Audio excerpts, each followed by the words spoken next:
چی شده مامان؟ چی شده؟ بعد شما حالتون خوبه؟ دستمو بگیر. به من قول بده هر اتفاقی بیفته دست منو ول نمی کنی. حتی قسم بخور. قسم بخور.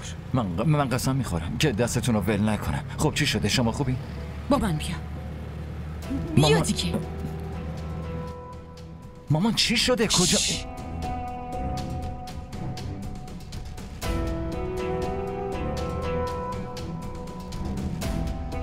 من نمیخوام این حرفا رو تکرار کنم حاله.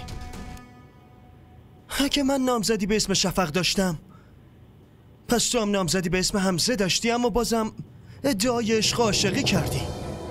تو ازدواجم کردی و این واقعیت نیست. تو برات سوء تفاهم شده. ازدواج من با حمزه یه اتفاق ناگهانی بود.